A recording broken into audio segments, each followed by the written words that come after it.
Welcome everybody to 52 Living Ideas. We are going through Beyond Order by Jordan Peterson. Today we are on rule 4 and rule 5, sorry. And the format today is that we have got 3 different sections. The first section, you get to talk about what you got from this chapter. You can take up to 3 minutes or so to talk about what you got from the chapter. Second, we are going to go into breakout rooms. These are going to be moderated rooms for about 25 minutes, and we're going to have 2 questions based on this chapter. So everybody gets to talk about what they thought about those 2. So it's a good, it's going to be between 6 to 8 people. We're going to have very detailed discussion. And then when you come back with the biggest question that still remains on your mind that you would like to put in front of people. I will collect all the questions and we are going to go through and do a lightning round. We'll go through the question one by one and everybody will get to answer it quickly. So that's the format. So let's get started. We'll start. So we got 4 rules for this meetup that we have used for 5 years. First, type exclamation mark in chat or raise your hand in Zoom in order to speak. Rule number 2, keep on topic. Everybody is here to discuss this one thing. Let's talk only about that. Number 3, be brief. And number 4, speak your mind. Feel free to disagree with anybody on anything and do so courteously. All right, so those are the rules. So let's get started. Go ahead and type exclamation mark if you would like to talk about what you got from this chapter. And I encourage you to do because you learn 10 times more when you speak as opposed to just listening. So we're going to start with Claire. Claire, go ahead. Thank you, Shrikant. Hello, friends. Good to see you all. This week we're talking about Rule 5, do not do what you hate. So last week, we were asked to notice that opportunity lies where responsibility has been abdicated.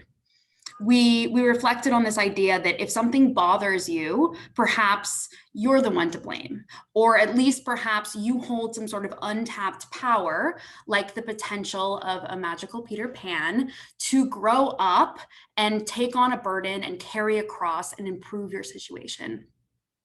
We discussed and sort of argued about also which types of responsibilities present opportunities and how do we even know which ones to undertake? Which bricks should we add to our fortified castle so that at least we know at the end of the day that we're taking care of ourselves, which in turn is taking care of our future selves and in turn our family and our culture and society as a whole. This week, Peterson is going to kind of fly blindly in the face of that, and he's going to caution us from just blindly accepting that responsibility. He reminds us that not every brick is meant to fortify your castle, and it's your choice of which burdens you choose to carry. This is really classic Petersonian ethic that reminds us that when you say no, you become the kind of person who can say no, and herein lies the power. Now, he's going to spend a lot of the chapter talking about a very corporate example of a past client and her experience in a sort of, shall we call it, hyper woke workplace. This example really resonated heavily with me because, as I told you last week, I've been kind of wrestling with deciding whether my job is making me miserable because of the job itself, in which case I should say no, as we learned this week, or whether I'm just avoiding carrying some sort of heavy burden and finding meaning because of fear or weakness or possibly entropy. But this example, it goes way out of the workplace, right? This is a metaphor for every friendship and every job, every hobby, relationship, or conversation that just doesn't feel right in our guts. And sometimes we do find ourselves in bad situations. And what Peterson is cautioning us of is sometimes those aren't just single bad situations. Peterson says that life is short and we do the things we do because we think those things are important compared to all the other things that could be important because we think they're important. To thine own self be true, says Shakespeare. Peterson says that part of moving beyond order, part of embracing the kind of chaos that underlies this book is understanding that your consciousness, your own true self, has the primary claim on your action, and that should supersede any conventional social duty. So we encourage you today, as you discuss, as you listen, as you talk with others, to think about which part of your life does supersede your conventional social duty. Which parts of your life can and should you be saying no to so that you can be true to your own true self? Wonderful. Thank you, Claire.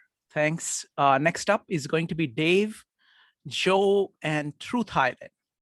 Dave. Thank you, sir. I have a disagreement with Mr. Peterson in this chapter. It seemed like he's getting in this deal with a lot of people that don't like things that are politically correct.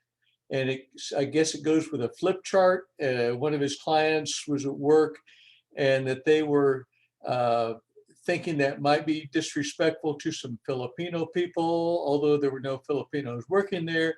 And then so Jordan goes this rant, well, they're not there, so who cares and what's the big deal anyway?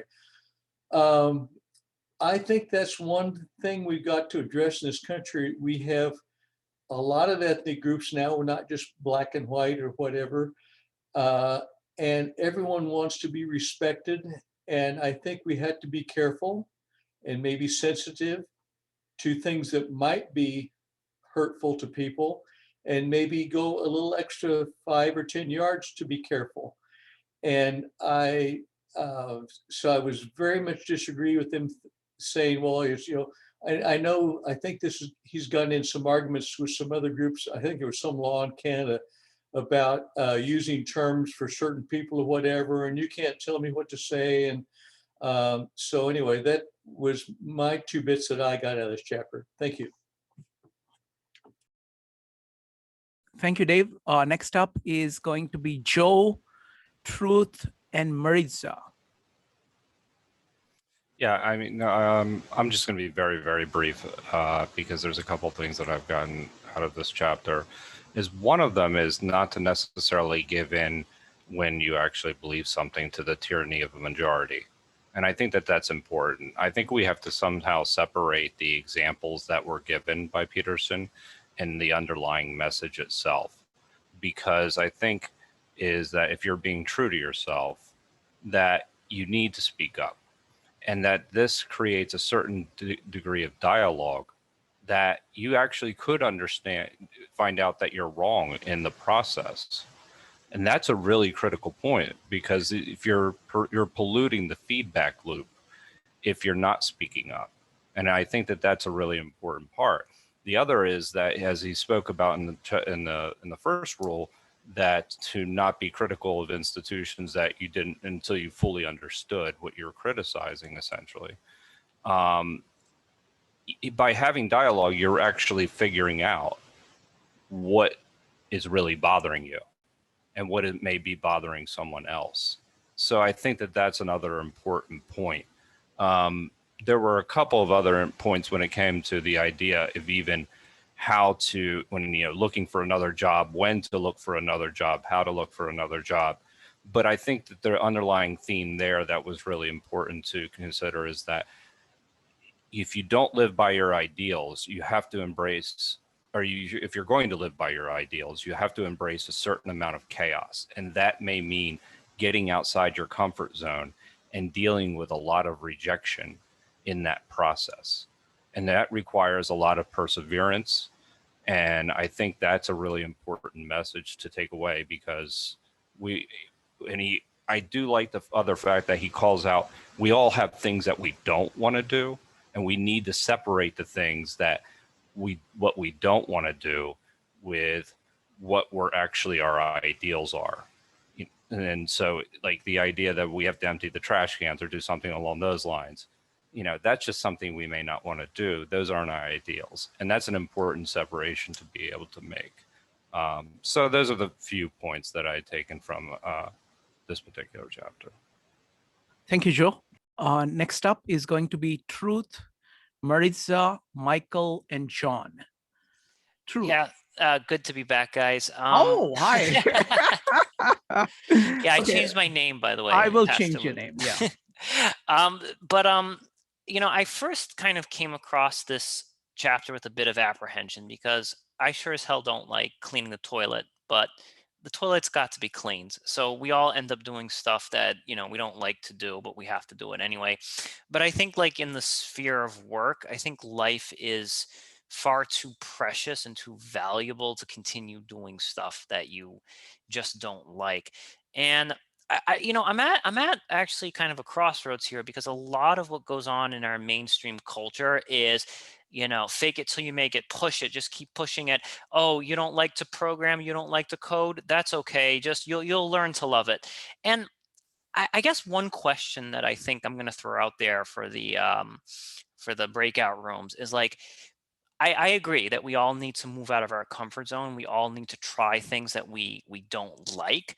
But when comes that point that it's okay to quit, or when does it kind of fall into Peterson's model of like, this is making me unhappy and I need to get out of here? Because I think we don't want to foster a society of people that just quit too darn quickly and never give the thing a go around. But at the same time, we don't want people, you know, chained to their desks doing a job they hate forever. And I think discussing that in the breakout room is going to be really fruitful for us. Thank you, Aaron. What we'll do is we'll do this. We already have questions for the breakout room. So what we'll do is we'll take this up in the lightning round. Okay. We'll have everybody's answer to this question. But please remember to chime that, you know, put that question in during the lightning round. Thanks. Next up is going to be Maritza, Michael, John, Brian, and Penny, and Becky. So it's going to be Maritza. So I have to say, this is my least favorite chapter of Jordan Peterson's thus far. Of everything that I've read of his, I am least impressed with this chapter. I am really... This is including just this book or the previous all book? books, including everything, including what I've read. You know, I've read the Maps Meeting, I've read several of his books, and I've seen so many of his lectures. I feel that it was very poor taste. The example that he chose was done in poor taste. It felt like he was trying to shove some type of a political statement down my throat, and I rejected that. And unfortunately, the reaction that it caused made me have to read it several times before I could even focus on the actual message. And that makes me angry because the message itself, it's there, but you have to search so hard to find it that I'm just super underwhelmed with the method of delivery. I hear that he's saying to us that we should do internal checks of our psyche, and we should know that we have a line, and that line, we should move everything we possibly can within our realm of ability so that we do not cross it. So it's like that, to thine own self be true, right? So I get that. And to me, that's a fantastic message, but it's really hard to get it. And I get angry even just thinking about it, you know? And I think that in 12 Rules for Life, in Rule 2, he tells us to treat yourself like someone you are responsible for helping. I think this is a slightly different angle for examining that same topic, in so much as, you know, the theme, part of what I really like of what Jordan Peterson is usually saying to us is that he is shining a spotlight on our need for self-awareness. We should constantly strive to do internal self-checks. And in doing so, ensure that we are on a path that is meaningful to us, because the meaningful path, there is no one meaningful path. Everyone's meaningful path is different. And even within oneself, that meaningful path may alter and fork and change. And so, you know, at the 1,000-foot level, this idea of saying don't do what you hate has value from a perspective of ensuring that you're not violating those things which you hold most dear. I think the caution here is, let's not let the voices of others, and I am of the mind that, you know, politics is the voices of others. Let's not let the outside confuse you with that which is most important, because it's all noise. And if you go running and chasing that rabbit, and it's a smokescreen, and then you're so far from that meaningful path that you have to work so much harder to get back on track. And so I don't know that he addressed quite that aspect in this, because I think that he was, you know, alluding to part of that problem. You know, if we get all outraged on this topic and, you know, you're running this way when you really should be running this way. So yes, that's actually one last thing. It's actually, and I'm going to do this again. This is the second week I'm doing this. I don't even know why. I'm quoting from the Bible. Now, I don't consider myself to be a very religious person, but it does rhyme. So Romans 7, there's a little piece that says, although I want to do good, evil is right there with me. And in that very simple statement, I hear what I felt when reading this chapter. That's the good of cautioning us to ensure we're not violating that line in the sand we have for ourselves. It was kind of murkied up with an accidental showing to us of what not to do. Thank you. Wonderful. Thank you, Maritza. I particularly like you calibrating the chapter with respect to all other chapters. So really appreciate that. All right. Next up is going to be Michael. Michael, go ahead. Yeah, I think it's interesting how he says you need to prioritize the responsibility to yourself and the commitment to self over your commitment to society. But I think that's problematic because it's attempting to separate the self from society, and it doesn't allow enough compassion for others. And I think rather than saying no as a responsibility to self, saying no is your responsibility to society. Society needs us to say no because that's the only way that we evolve. Wonderful. Thank you. Thank you, Michael. Great point. Next up is going to be John, Brian, and Penny, Becky, and Jade. John. Hey, yeah. So yeah, I mean, I think this chapter, like, I really resonated with the underlying message of it, and to experience that myself. It's one of those chapters where, like, I feel like I learned this lesson somewhat the hard way, and then to have learned it, you know, basically don't become resentful of what you're doing, because that really doesn't put you in a good place. To see it sort of written out, you know, just affirms that, like, that lesson was a good learned one. And I think a question I have is, it's sort of, it's kind of one of those things where, like, the words here are very subtly changing the meaning. So, you know, one thing I was wondering, is it different to do what you hate or hate what you do? Right? Is there any difference in that meaning? I don't know. It was just something I was just thinking about. Can you repeat that? Is it different to do what you hate or hate what you do? Is there any difference in that? Okay. In other words, is there a subtle difference in meaning? Because what does it mean to do what you hate? I'm not sure if that's just swap them or to hate what you are doing, right? That seems to resonate with me. If I'm asked to do something, I'm going to hate doing this. If I'm going to resent it, then and I have to do that every day. I think that's really, you know, if you're in a job and you're sort of dreading it, I feel like that drains on you. I don't know the answer, or I don't have an answer. But one of the things I didn't like about the chapter was, you know, in response to some of the other people who've said, is his use of example. I mean, I feel like regardless of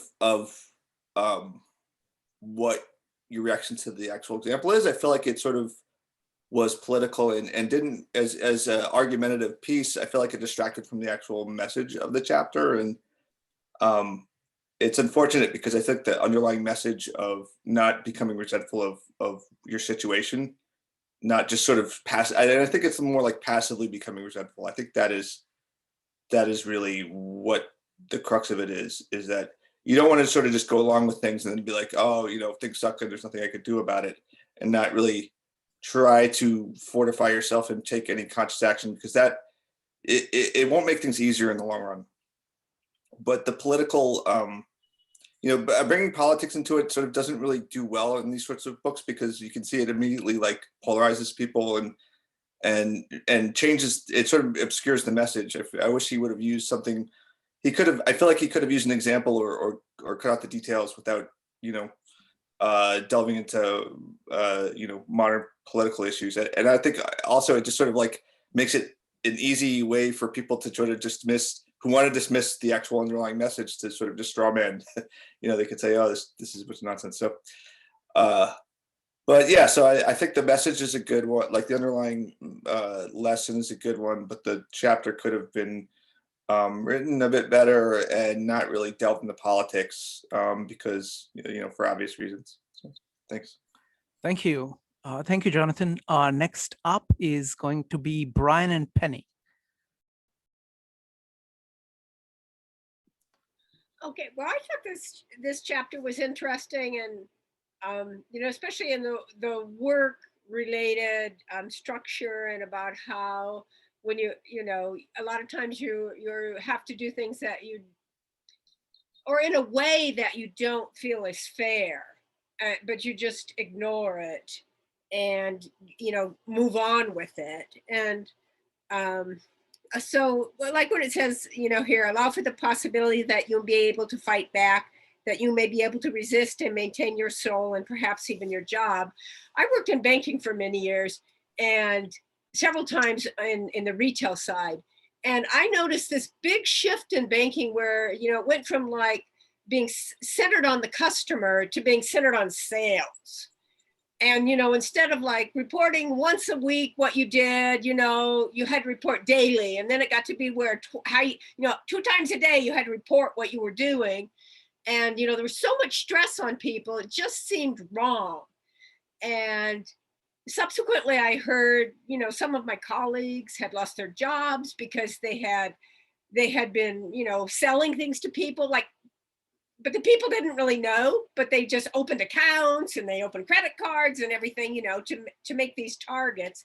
And later there were several banks, including Wells Fargo, that had huge scandals because so many accounts were opened and things like that. And this to me was just thinking, instead of just kind of going along and ignoring and, becoming pretty disillusioned, I eventually switched to a different job. But, maybe this is what, all these people were thinking like I was, that this was really wrong, that, it wasn't fair.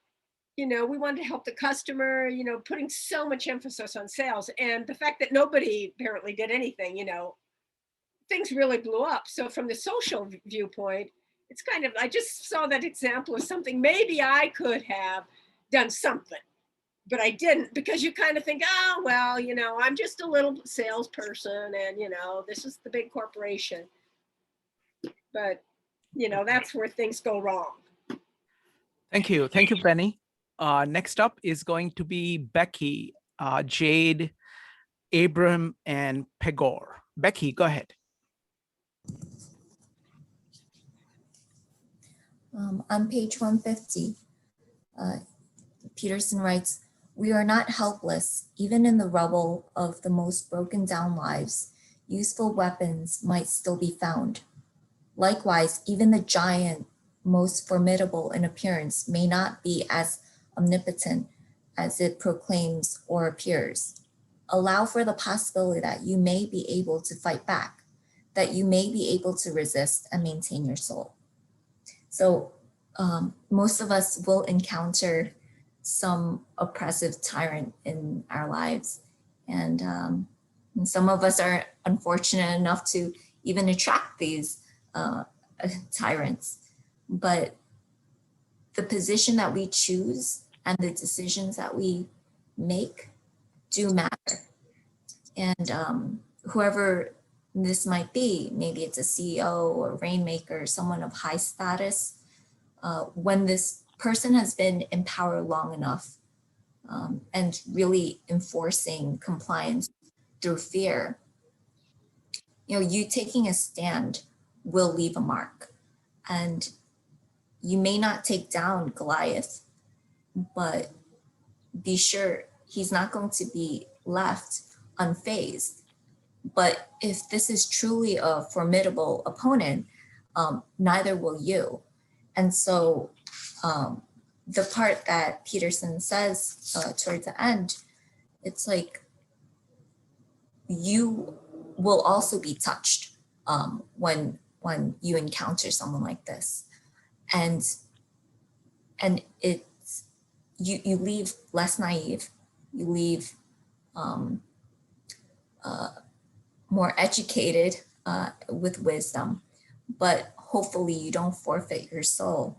And so the last piece I want to read, that rejection, that betrayal of soul is truly the requirement to perform demonstrably counterproductive, absurd, and pointless work, to treat others unjustly and to lie about it, to engage in deceit, to betray your future self, to put up with unnecessary torture and abuse, and to silently watch others suffer the same treatment. This rejection is the turning of a blind eye and the agreement to say and do things that betray your deepest values and make you cheat at your own game. And there is no doubt that the road to hell, personally and socially, is paved not so much with good intentions as with the adoption of attitudes and undertaking of action that inescapably disturb your conscience. So when you leave that fight, don't lose yourself. Wonderful. Thank you. Thank you, Becky. That was great. Next up is going to be Jade, Abram, and Pegor. Jade. I think I'll begin again by saying this book kind of is really written to a very specific demographic. But the thing that I think, like, I noticed a lot of things that were missing. And my personal perspective is that the title is is not the most efficient guidance because not doing the things you hate is not a clear directive. It's more like the strategy of the process of elimination. It's like you just stop doing something, but stopping doing something is not necessarily going to direct you to doing something of value. So, to me, I think it would be a better way to contextualize or frame. Like, I try not to argue about frames, but I think here the frame actually would make a difference if you told people to focus on what matters. Also with the caveat of what matters objectively to everyone. Like, what is the universal principle that everyone needs to focus on?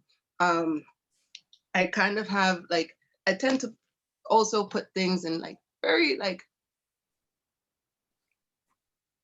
regular terms. So I guess in this it's like when people are missing the point to it. That's it. Like when people are missing the point to it. And sometimes you have to have a little finesse because you got to get everyone's attention because they're already really distracted by all these other things. And I think that's also, again, when you're pointing, you have to be able to help people and yourself. You first have to be able to do this. You have to know this thing inside and out so that you could even acknowledge when somebody's starting to take this thing left again. And to me, a large part of that is identifying when people are just back and forth about the semantics, where people are basically saying the same thing, or they're using, well, this word or that word. And I'm but that doesn't matter. We can again, that's why I say I try not to argue about frames. Because one frame might mean something to someone else, one frame might mean something to someone else. Frames are just a tool for function and your contextual awareness.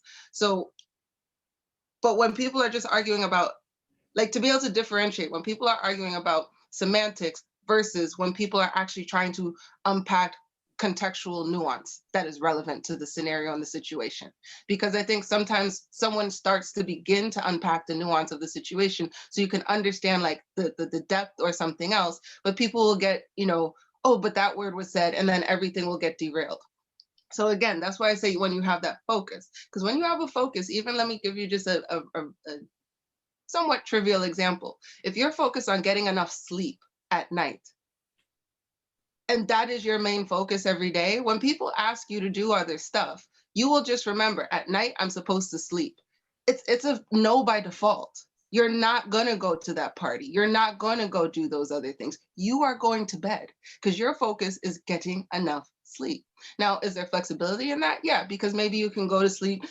You could go to the party, come, and maybe you could sleep an extra hour early, delay your work or something like that. So there is, again, flexibility within that. But if your focus and your objective is clear, and I'm saying objective as opposed to agenda, and people might say that's semantics, but I personally define them clearly, and I don't think I could do it succinctly right here. But again, it's that universal principle. You're trying, I think at the end of the day, it's kind of, are you trying to solve a problem or put forth your own agenda? Because that's what also happens a lot with all of these things too. That's like was the first chapter, is people basically just being focused on their agenda. And then people go back and forth, and then someone goes, you know what, I'm tired of this, and they throw everything out. So to me, the value, the real value is in the people who can find that focus, those objective people who could say, you know what, we all have a stake in this game, and everyone's stake matters.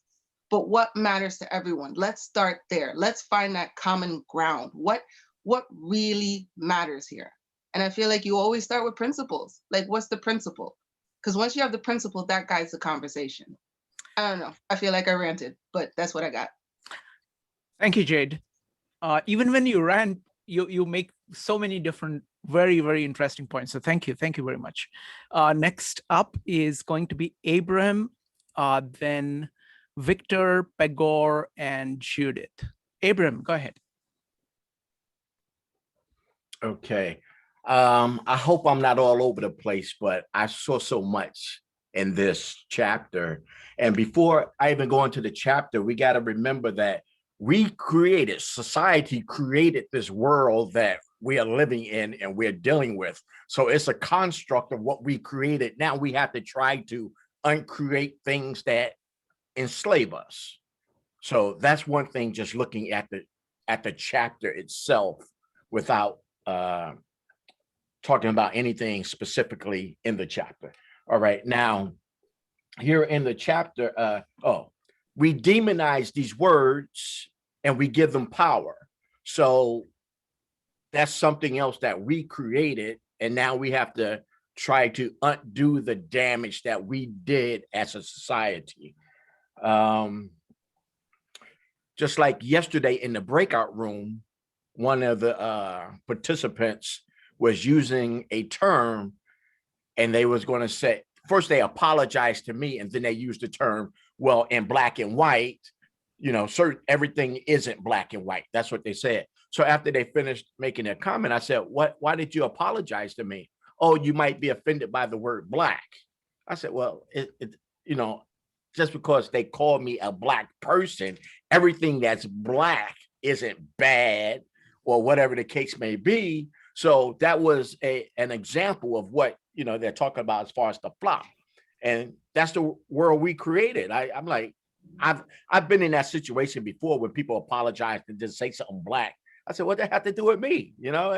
That's ridiculous. But I understand people trying to be sensitive and politically correct.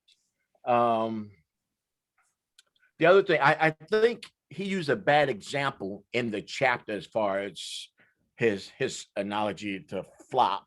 Then he was insensitive to who are you to judge what will hurt someone or how someone would take a term or a word. And the other thing like how do we, this is a question for the later, but how do we deal with these constructs that we create, which I saw a lot of that in this chapter. Thank you so much. Thank you, Abram. And please bring up that chapter, that question in the lightning round, because we'll like to see what people's answers to them are. Next up is going to be Victor, Pegor, Judith, Mike, and Roger. Victor, take it away. All right. Thanks, everyone. And tonight we are discussing the rule 5, do not do what you hate, from Peterson's book, Beyond Order. And before that, let's dive into the last rules. Quick recap. The first rule was do not carelessly denigrate social institutions or creative achievement.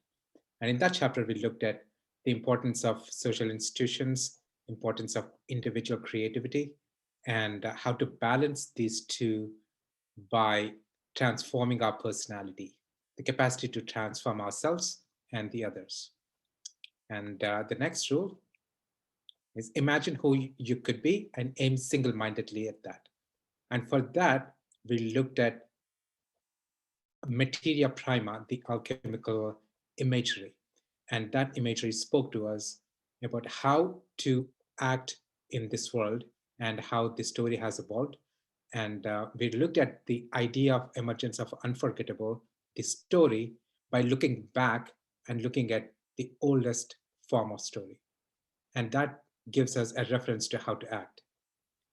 And rule number 3, do not hide unwanted things in the fog.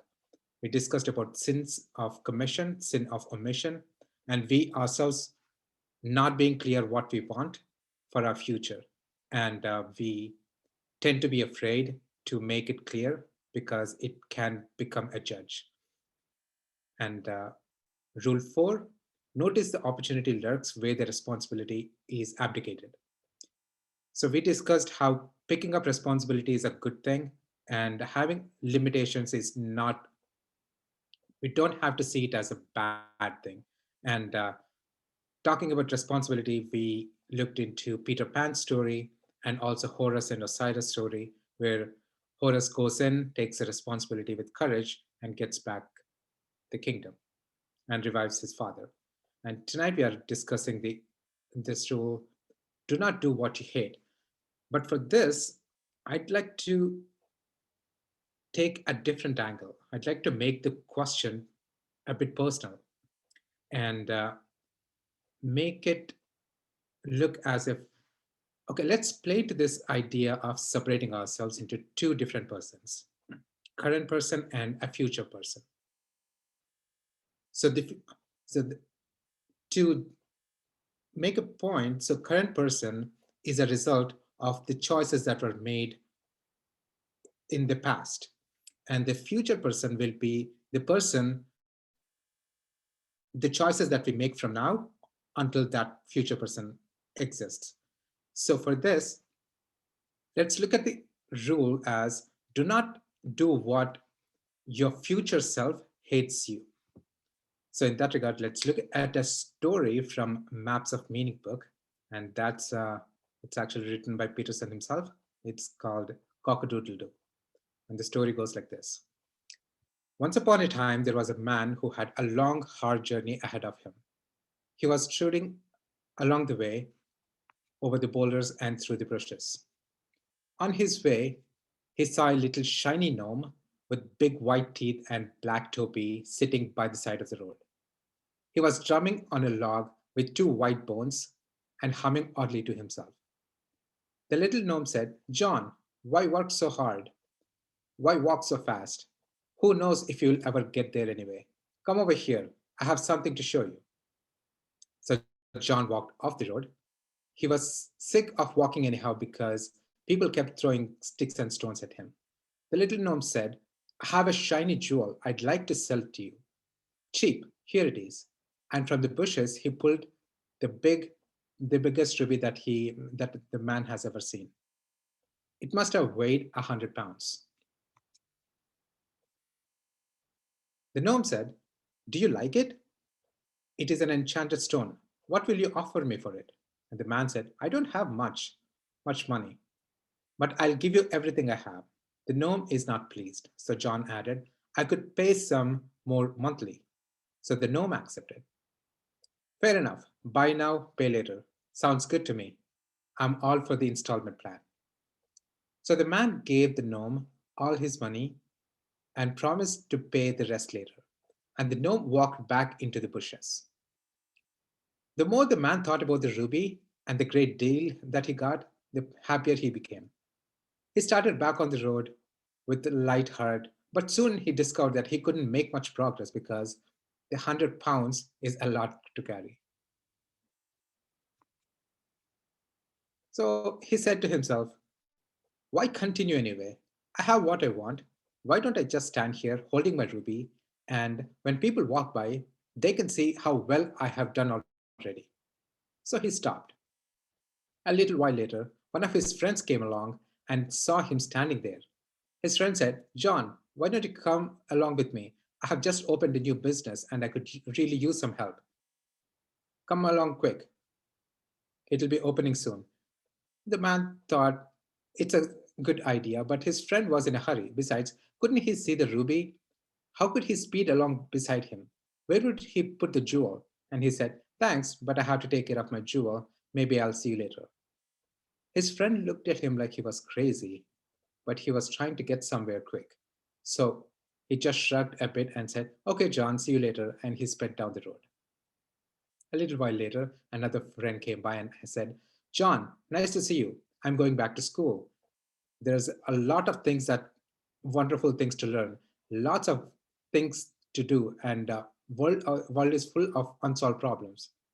I could use some company. Would you like to go along? And the man thought that sounded pretty good, but his friend looked like he was in a hurry. Besides, it was tiring standing by the road, holding the jewel, and he needed all the energy that he had for that. So he said to his friend, thanks, but I have to take care of my jewel. Isn't it beautiful? Maybe I'll see you later. His friend looked at him like he was crazy, but he was trying to get somewhere quick. So he just shrugged and said, hope everything goes all right with you. See you later. Many friends came and went, and the years went by. The jewel got heavier and heavier, but the man got more and more attached to it. The only thing was, nobody seemed to notice how beautiful it was. People would rush by and talk about their plans, and nobody said anything about the ruby. Not even like, nice ruby, John. Sure wish I had one like that, but it never happened. Then one day someone new came down the road. He was bent over and he was thin and his hair was gray, although he did not look that old. He was carrying a bit of dirty rock carefully in his arms, and he was not making much progress. The strange figure approached and glanced up at John. Then he grinned and said, why are you standing there stupidly with big ugly rock in your tired old hands? You look pretty daft. I bet you wish you had a big ruby like the one I am carrying. And John thought, this poor man is deluded. He's carrying a rock. It is me who is carrying a ruby. So he added, excuse me, sir, but you are sadly mistaken. I am the one with the jewel. I met a little gnome by the side of the road, and he sold it to me. I'm still paying for it, although not very much.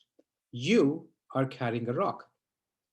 The tired stranger looked pretty damn annoyed, said, I don't know what game you're trying to play here, mister.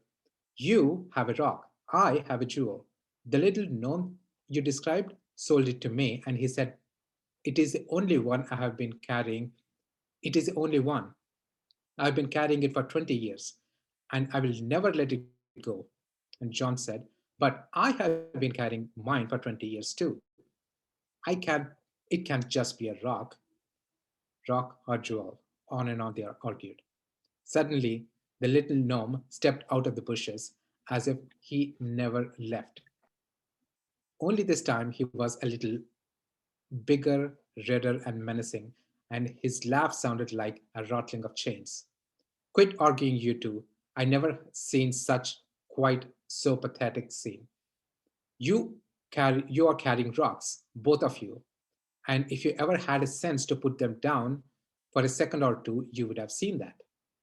Oh, well, at least you were diligent, and I played a mean trick. I feel bad.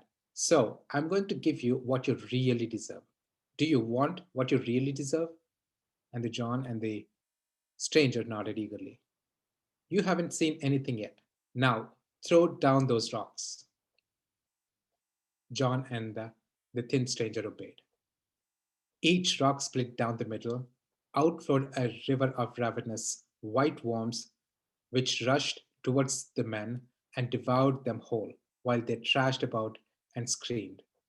Soon nothing was left, except a leg bone from each. The little gnome picked them up and walked off the road. He sat down by a hollow hog and started to drum. He drummed and he hummed in a little odd tune. A picture of food feeds the whole hungry clan. An image of good makes the whole healthy man.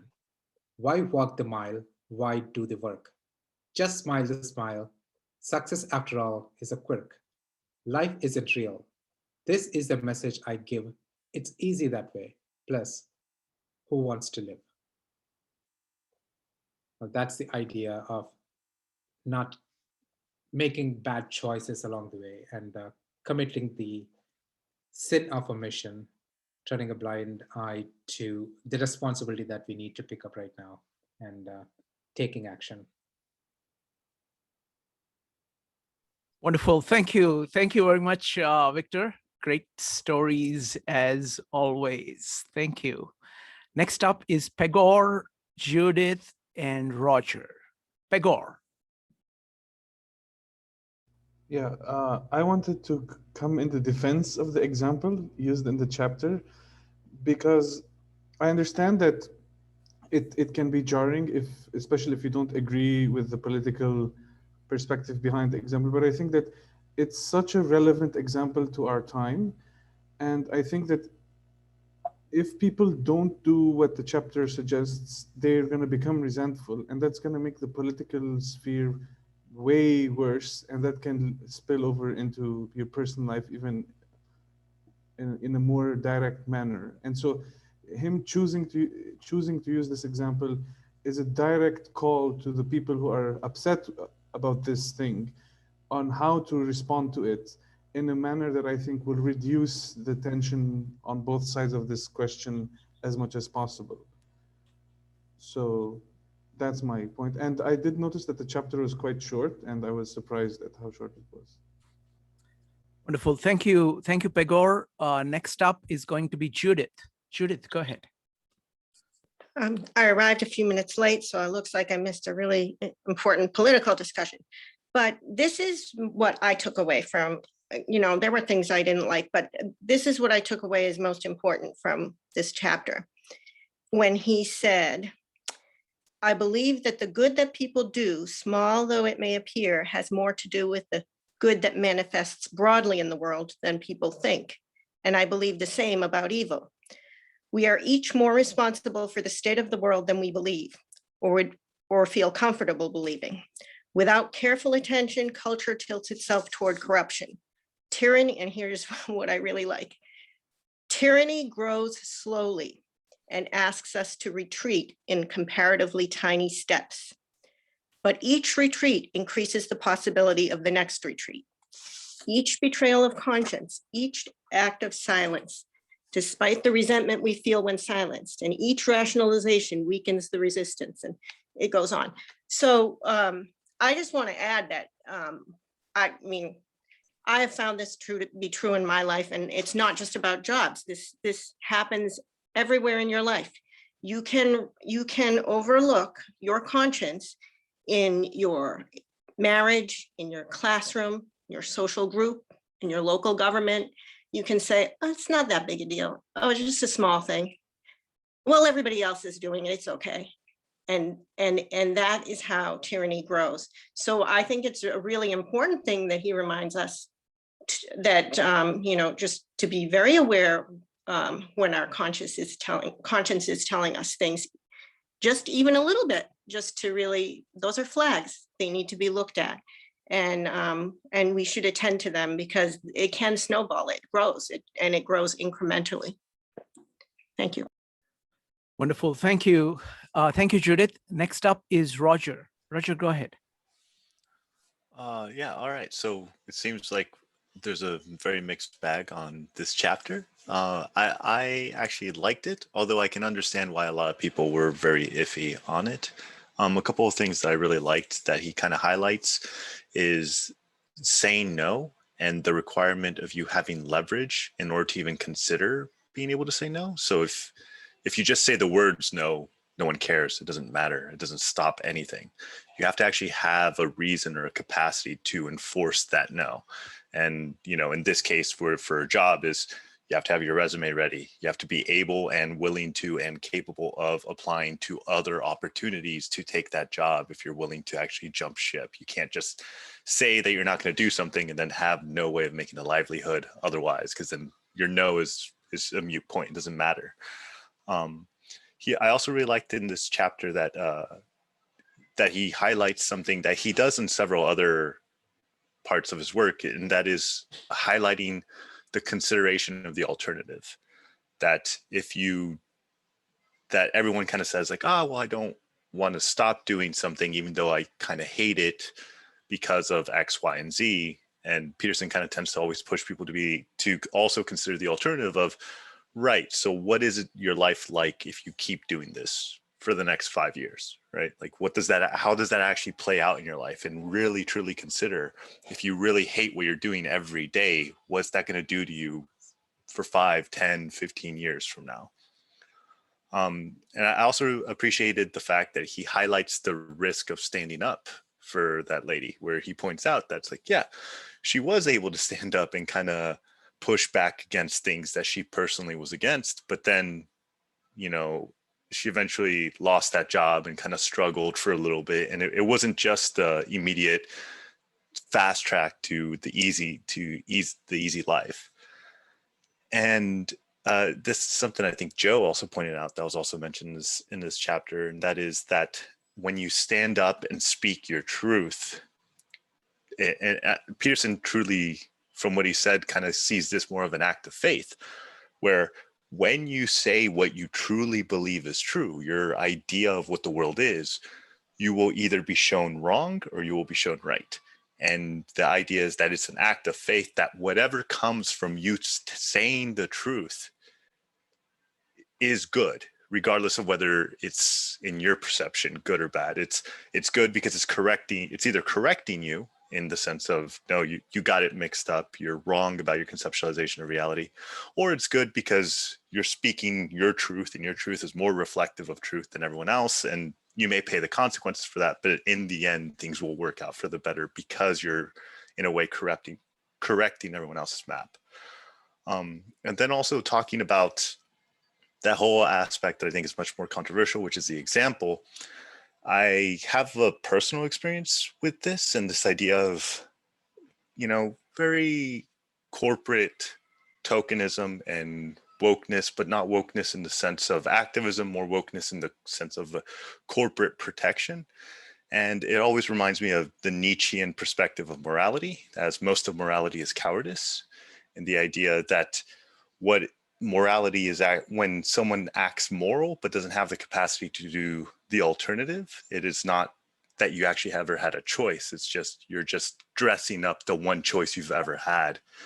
And for me, it really reminded me of an argument that actually Zizek, who Peterson debated, made about Tom's, and how Tom's Shoes buys a pair for someone in a developing country for every pair that you buy. And Zizek's point is that that's just a performative act. In other words, in buying shoes, you're also buying your redemption.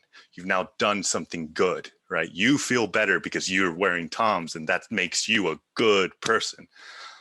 And I think that there's something quite similar there going on that I think makes all of us uncomfortable. And it's this idea of, in saying words that seem to put us in a moral sense of righteousness, it also absolves us from having to actually deal with the real problems that our society has to deal with, right? It doesn't actually solve the problem, but it does make us feel better about it.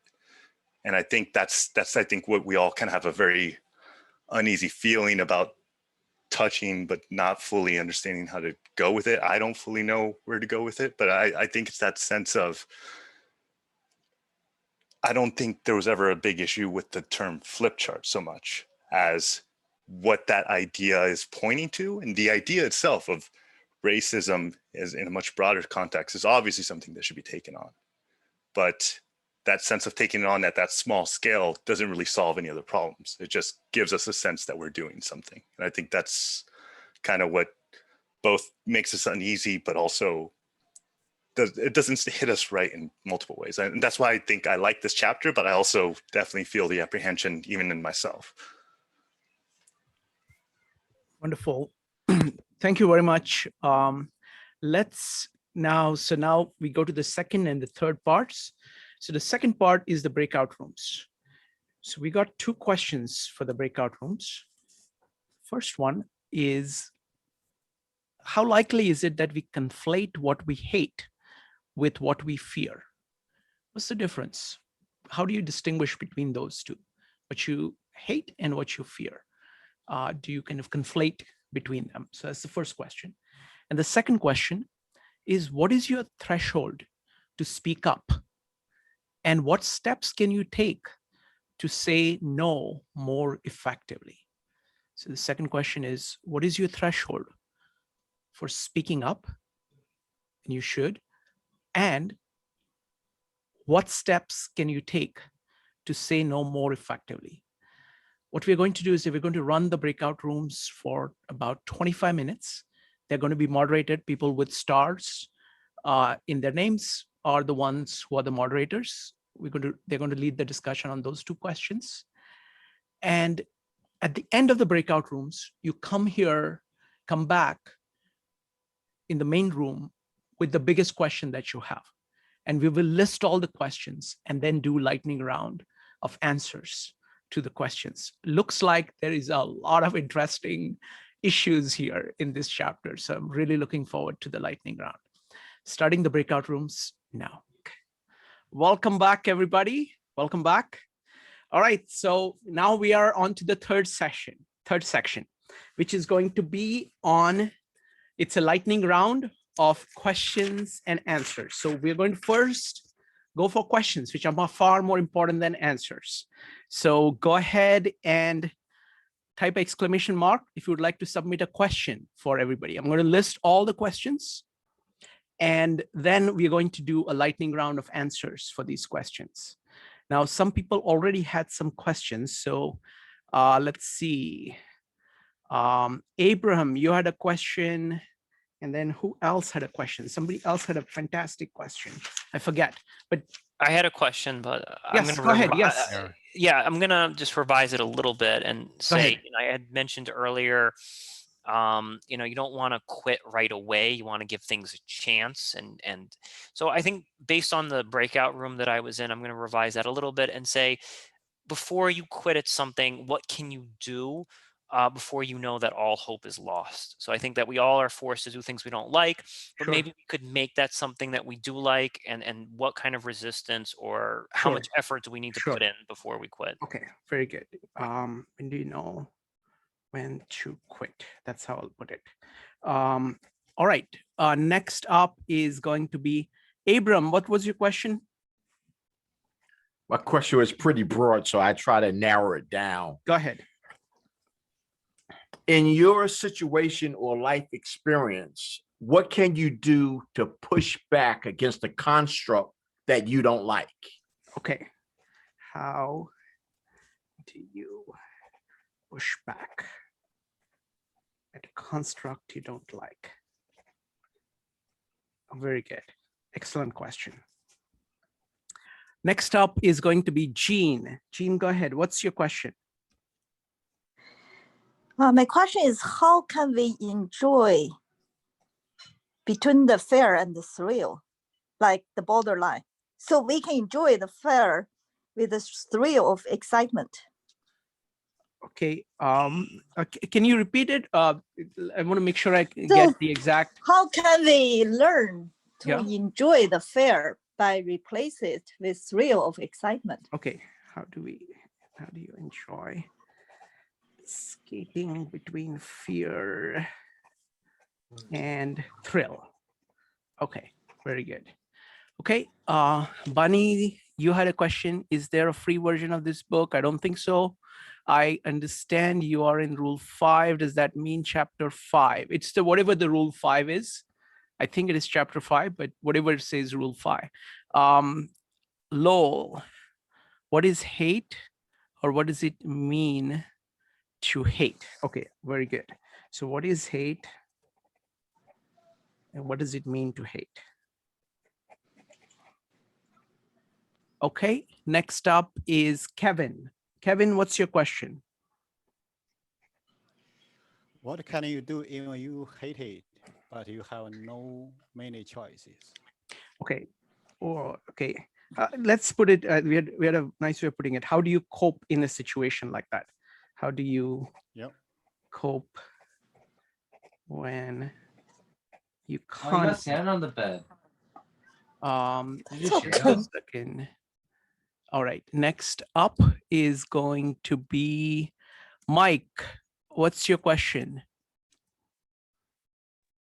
What kind of a world would we live in if everybody's mantra was, don't do anything you hate, do only what feels good? Oh, wonderful. Excellent question. No fireman would ever rush into a burning building. No answers, no answers, only questions. Well, those are not, that's part of the question. Okay, okay, very good. I got a couple more examples, but I'll leave. No, just one. Yeah, just the question.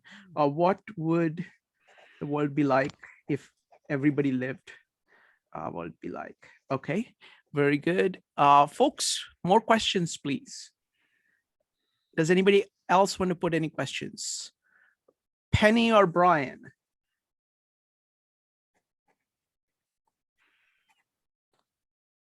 Because you need to unmute yourself. Sorry. No problem.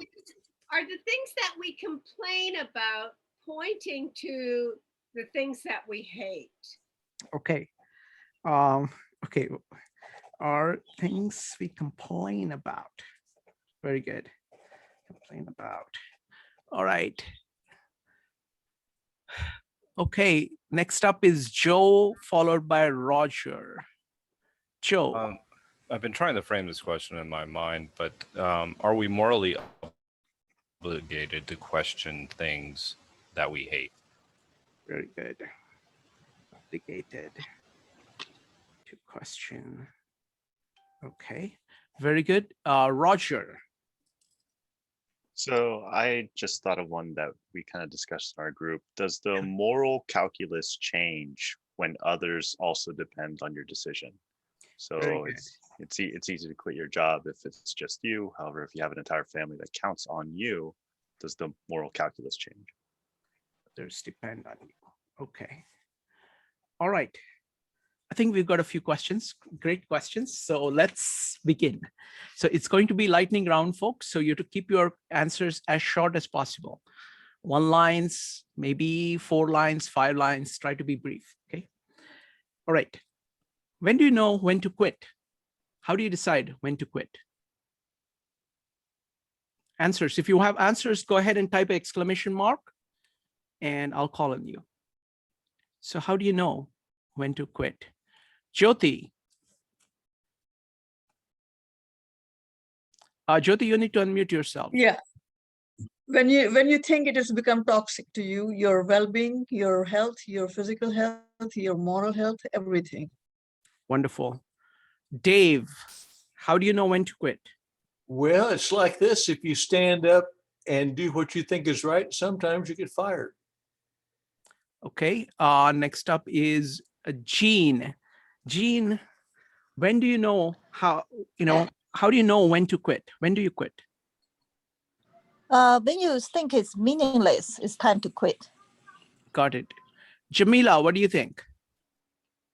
I think you know when to quit because you're pushing a rock up the hill and it starts to roll back on top of you.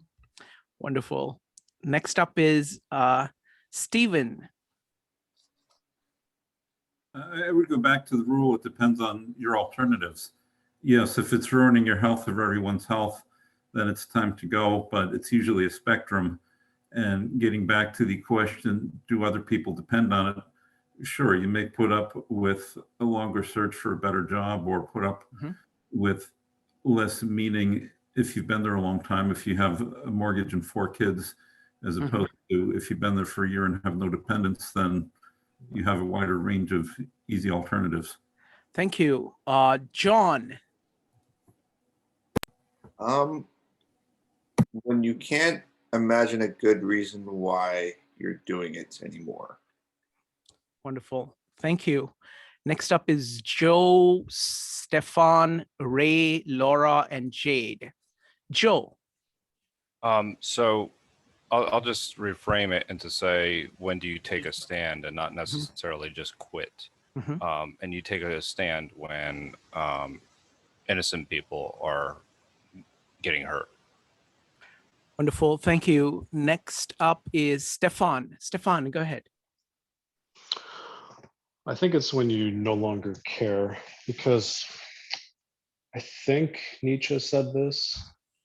It was something like, if you have a good why, then you can bear almost any how. So if you're just getting that rock rolling back on you again and again, but your why is really strong, then you'll just keep on going through it. But if you don't care, then it's like, all right, the boulder goes back on me. I'm hurt. I don't even really care anymore. That's when you should definitely stop. Excellent. Excellent point. Ray, how do you know when to quit? You feel that you're not in the flow of life. You feel that it's a struggle. Wonderful. Next up is Laura. Laura, how do you know when to quit? I think when you can't look yourself in the mirror anymore. Wonderful. Jade, what about you? What do you think? I think sometimes it's good to quit, you know, lots of good reasons people gave, but I think sometimes it's good to consider, you know, that maybe it's not a full-on quit, maybe it's more of a retreat and a regroup. Okay, thank you. Lowell, did you want to say something? Yeah, when you can't do what you've been doing for one more day or one more hour or one more minute or one more second, it's time to quit. Wonderful. Thank you. Thank you, Lowell. Kevin, what do you think? Find a why before you quit. What's that? I didn't get that. Find a why, what's happened. Got it. Thank you. Thank you. All right. Next question. Just a second. Okay. How do you push back at a construct, a social construct that you don't like? How do you do that? Roger. At least the way I've done it is you offer an alternative that accounts for the part that you feel is missing, or the part that you feel isn't accounted for. The part that, you know, normally a lot of times for me is that it doesn't account for another aspect of something. Excellent, excellent. What is missing from the whole picture? Wonderful, excellent point. Next up is Claire, Jean, and Jamila. Claire. Lead by example, or act out your alternative without having to even articulate it to someone else. Wonderful, wonderful. Thank you. Next up is Jean. My experience, just speak it up, you know, start the discussion or conversation. If it doesn't fit you, change your place to a better fitable place.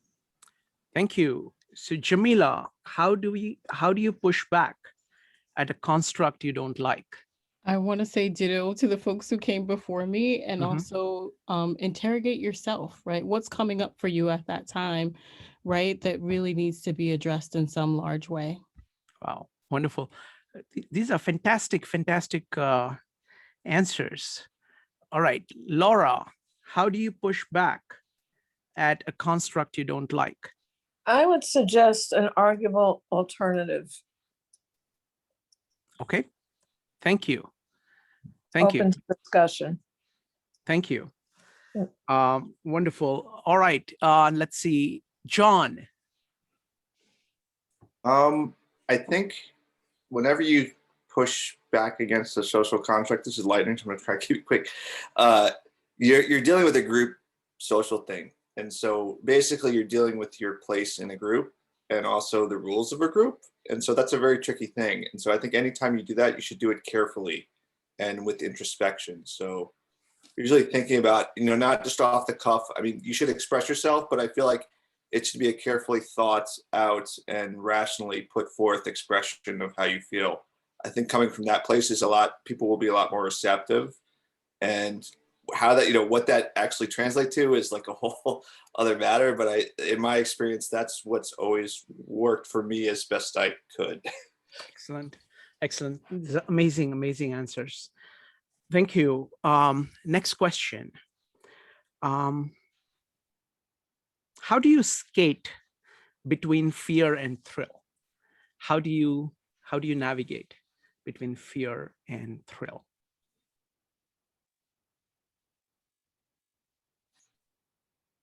Anybody? Roger.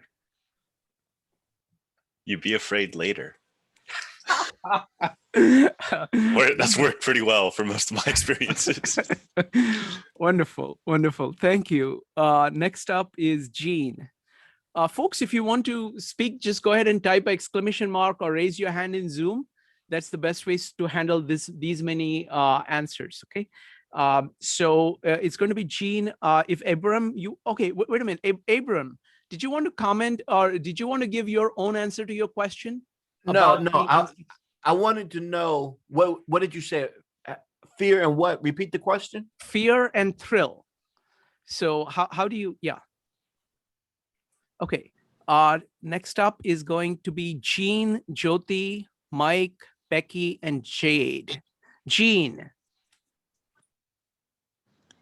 Yeah, my personal experience, all the fear actually come with thrill, especially the new experience.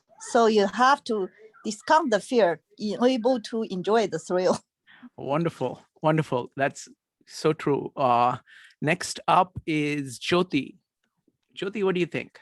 Yeah, my mantra, feel the fear and do it anyway. Fantastic.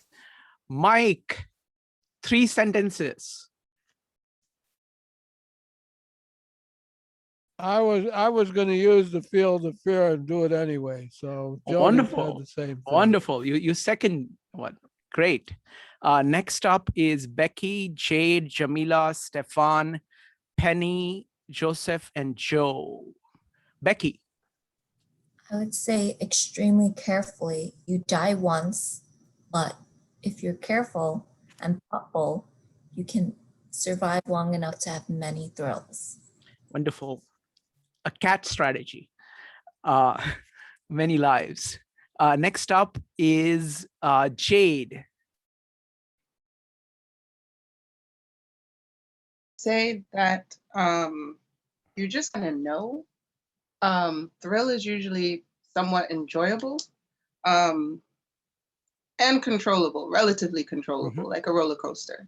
They have safety stuff on there, but fear tends to lack the control, and you tend to lack agency, and you really don't know if things are gonna go well. So Thank you. You're not secure. Thank you, Jade. Next up is Jamila, Stefan, and Penny. Jamila. Do the very thing that you don't want to do. Thank you. Wonderful. Next up is Stefan. Yeah, I think that I'm kind of thinking the same thing. I think that the fear becomes a thrill when you face it, have some fun with it. Mm-hmm. Wonderful. Penny. Mine was related. I was going to say, like, try to change your perspective and look at the thing that you fear as an adventure and say, let me see what I can do with this. Wonderful. Joseph. You mean me? No, the other. There is an actual Joseph. There is a Joe and a Joseph. Yeah. Joseph, go ahead. Yeah, I believe when you become accustomed to operating off of the fear and moving toward action, it becomes a thrill. Wonderful. Thank you. Thank you, Joseph. Joe. Focus on the journey and don't overvalue the results. Excellent. Laura.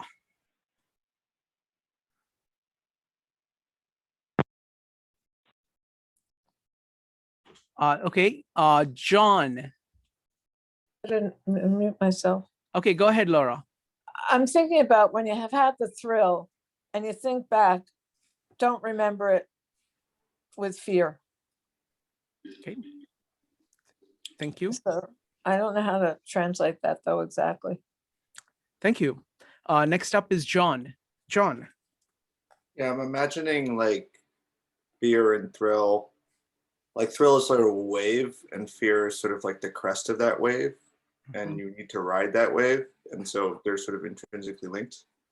And they can be enjoyable, but if you're not careful, you know, that thrill will throw you on the rocks. So yes. Wonderful. Thank you. Thank you, John. All right, next question. What is hate and what does it mean to hate?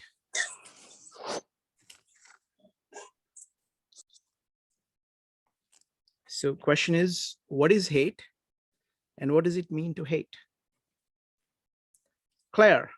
I keep just going back to this, it's a gut feeling. I mean, I guess broadly in this book, it's not just what do you hate, it's not just I hate pickles, but it's what really deep down makes you is unsettled with your integrated self. Excellent. Next up is Chad, Aaron, and Joe. Chad. Hey, so can you hear me? Yes. Okay. So just relating to the last question too, I came up with something that, I don't know, I put in my own words, where it comes to do the thing you don't want to do, you know, there's when you draw the line between hate and fear, I'd say fear is maybe a signal for a need, like you need to confront something, and hate would be a signal of a warning. So I'm not sure that defines it, but that's what I think. Thank you. Thank you, Chad. Next up is Aaron, Joe, Jean, Kevin, Lowell, and Penny. Aaron. I think hate is when something that you once loved comes to disappoint you. Wonderful. Next up is Joe. I think hate is an irrational passion that we give into. Thank you. Next up is Jean. Yeah, I think hate is something against your value. Thank you. Kevin.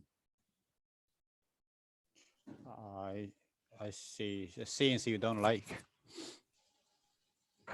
Okay. Next up is Lowell, Penny, Jamila, Maritza, John, Joseph, Jade, and Jyoti. Lowell. Hate is an emotion that will drive you to commit murder. Okay, thank you. Penny.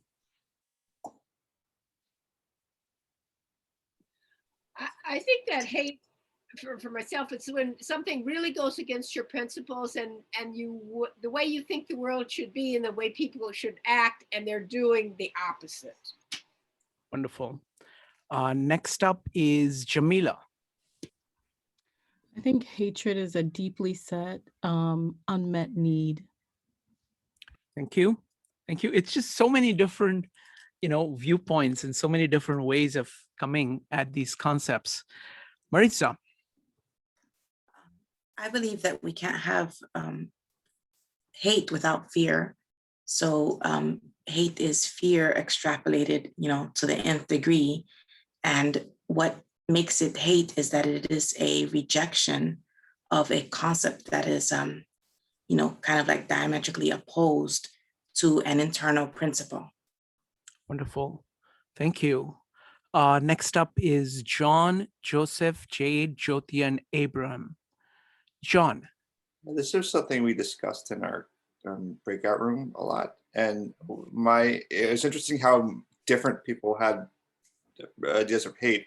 And what it leads me to believe is that hate is it's a subjective meaning for us that we create through our life experiences. And for some people, it has a very profound meaning based on the things they've been through. And for others, they sort of are just like, I hate that thing. And it's not. But I think for all of us, we create our own lenses for it. Wonderful. Next up is Joseph. I think hate is one of the strongest emotions, if not the strongest emotion, that has terminal effects on the body.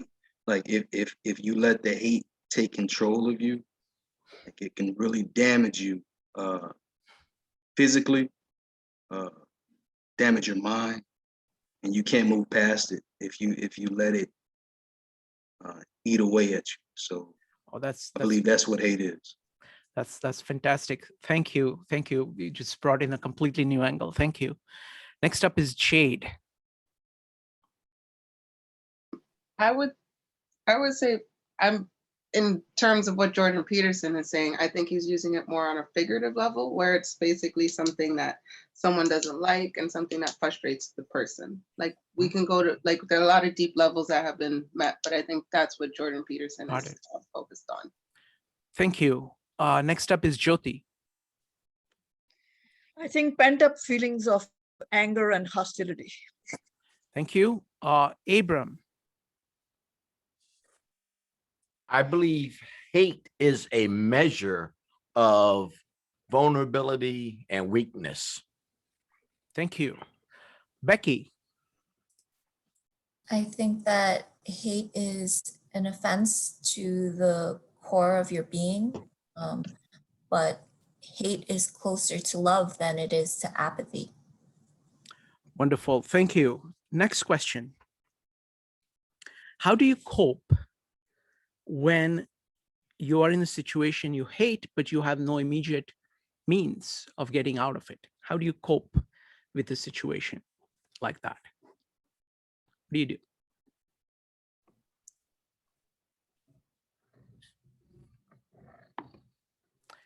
It's going to be Roger followed by Joe. Roger. You entertain and busy yourself by making plans as to how you're going to get out of that situation. So that now becomes the short-term goal that can keep you busy and entertained. Wonderful. Next up is Joe, Claire, Jyoti, Darlene, John, and Victor. Joe. You find something else that's meaningful that you're working for in order to make it work. So if you're in a position, in a job, you have a family, that's your meaning. And you make it work. Excellent. Claire. Pet a cat when you encounter one, or find any little ounce of beauty or happiness that you can in your day. Wonderful. Jyoti.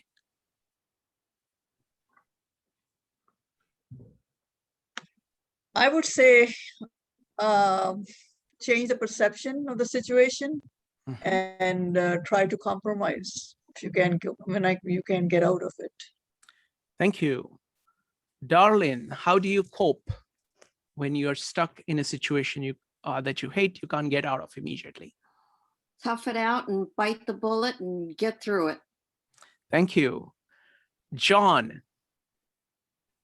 Fortify your position and get ready to make a move. Wonderful. Victor. Well, if you hate something and if you don't have any other options, it actually points out that we have bigger problems.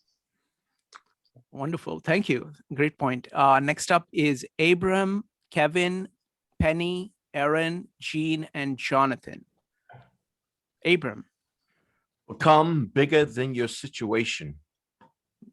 Very nice. Very nice. Kevin. Yeah, I would take it easy and try to find a workaround. And there's another choice is try to find a third party to help you out or consult. Thank you. Julie says, be grounded in why you're doing it. Penny. I was just going to say, change your time frame that you're thinking about and look like day to day and say, I'm going to get through this today and I'm going to do the best I can. And then at the end of the day, say, I did a great job today. It's interesting. These are like 2 time periods, like either future or present. Either of them can do that. Thank you. Next up is Aaron, Jean, Jonathan, and Jamila. Aaron. Meditate and remind yourself that life is suffering. Thank you. Jean. I can't imagine anybody cannot get out of anything if they want to. It's just a choice. I think the pro and cons, you have to make a choice in the end. Excellent. John. Here's a little trick I did.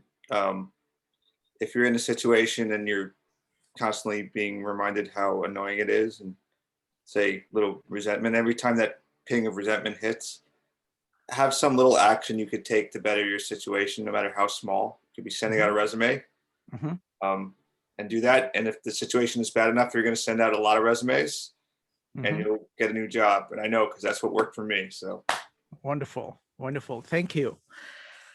All right. Next up is Jamila. I'd say do some radical mapping, find some allies, certainly center yourself in a disruptive innovation. Wonderful. Next question. What would the world look like if everybody used this principle? Do not do what you hate. What would the world look like? Pegor. Kingdom of heaven on earth.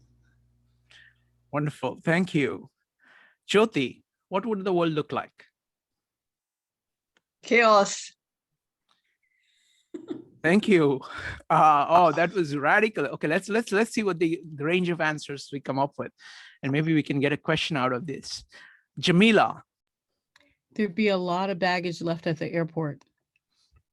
Wonderful. Thank you. Next up is Joe, followed by Dave. Joe. Yeah, I can't top Jody's answer because chaos was perfect, but I mean, it would be dysfunctional. Wonderful. Dave. We will circle the chairs and sing Kumbaya. Jean. I think we will disappear as a doodle bird. Wonderful. Roger. It all totally depends on how you define hate. Wonderful. All right. All right. This is very intriguing question. So, okay, let's go to the next one. The things that you complain about, what do they point to? Things that you keep complaining about, what do they point to?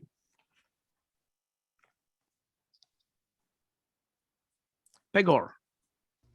To the things that you're hiding in the fog from like Rule 2, or I don't remember which one. But...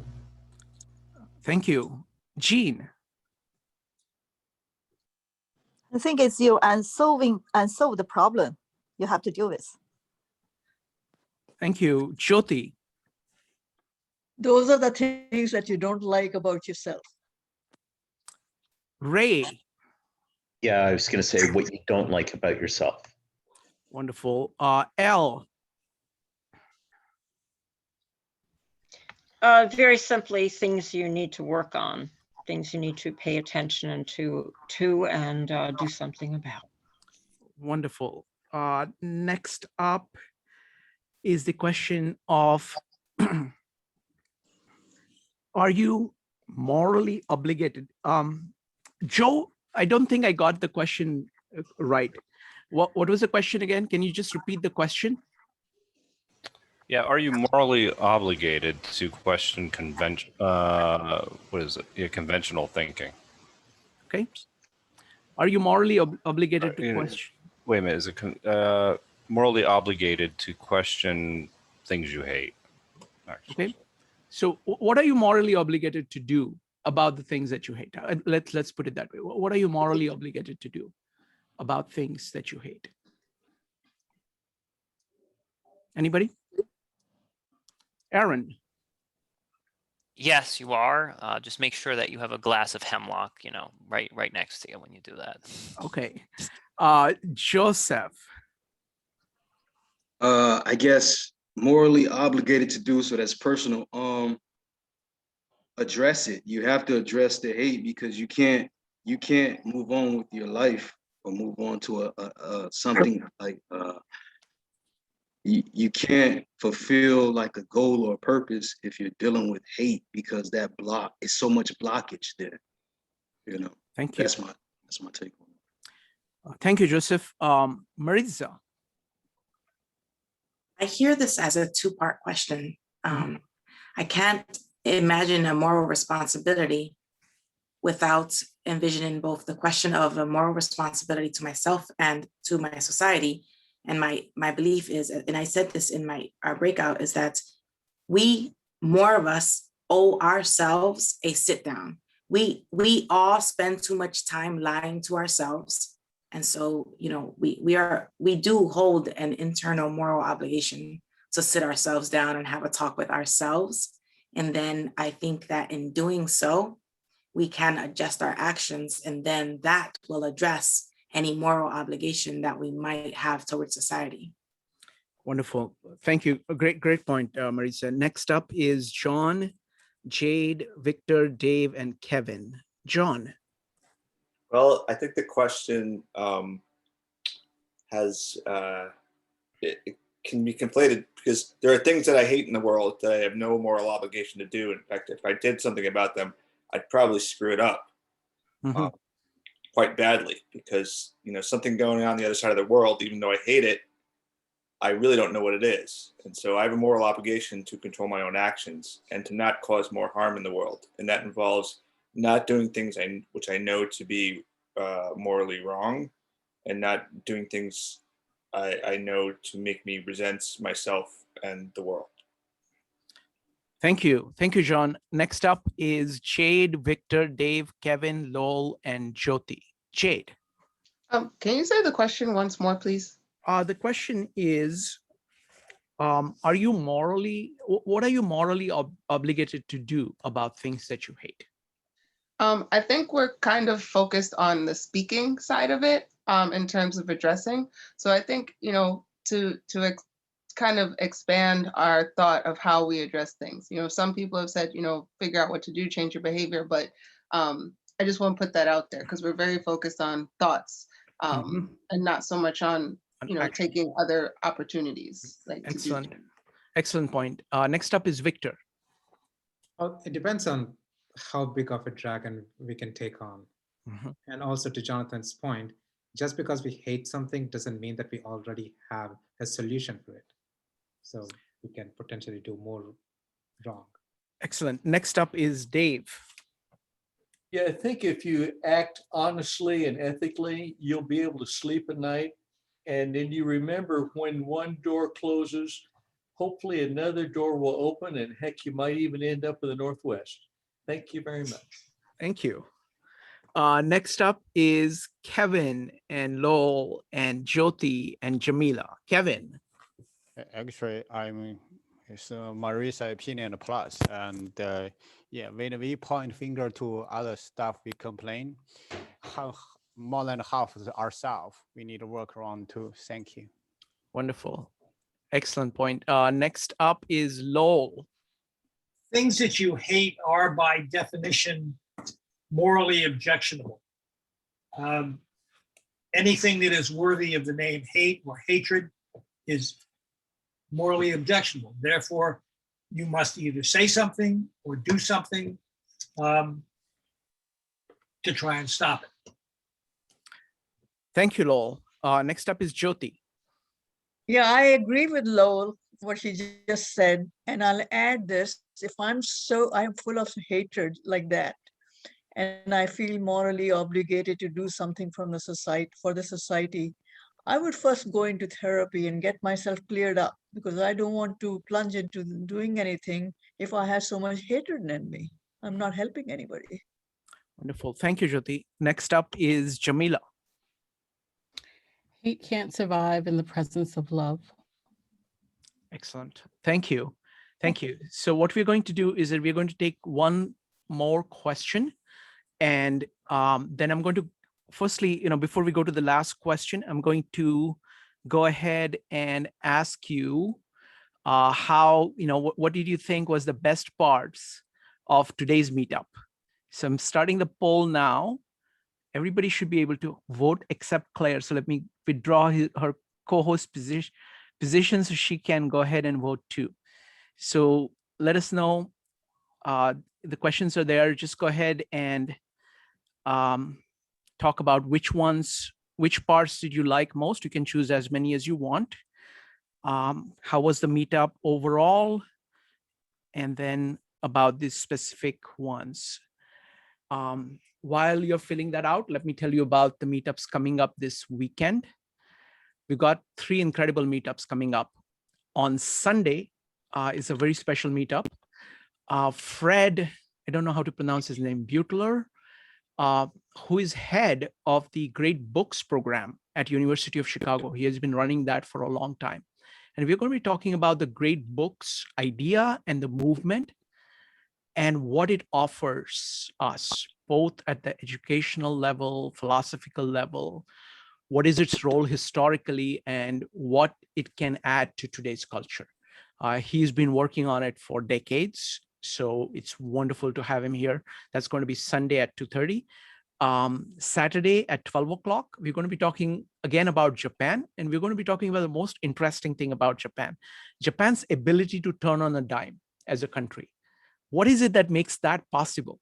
Going from being completely open to the world to being completely closed, being completely militaristic to completely pacifist, just like that, within days, which places like India or the West cannot do. So what is it about Japan that makes that possible? So Dr. Brian McVeigh, who has spent 17 years in Japan, has written like a dozen books on Japan, is going to be talking about that.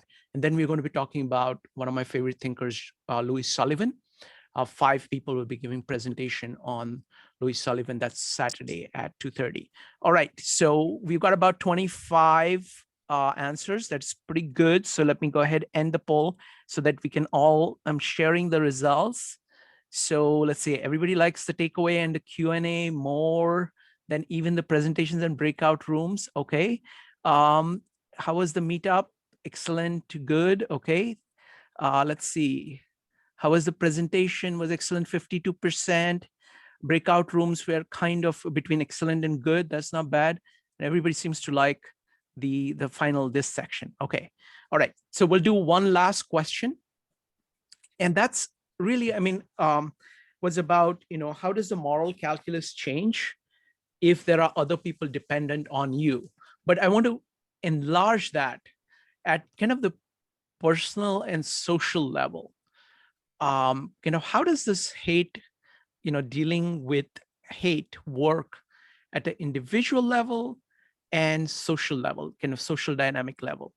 I don't know whether I'm being clear or not here. I don't think I'm being clear. But so the question, go ahead. Somebody was saying something? Okay, so let's start with the question of how does the calculus change when there are other people involved that you're trying to work with? Okay, we'll start with John. John? Yeah, so I'm going to answer this question with the curveball answer because this came out of our breakout room, and I don't want to steal Pegor's answer, but he gave a really insightful thing that Pegor is very creative. If you give his answer, if you steal his answer, he's going to produce 20 more answers. So go right ahead.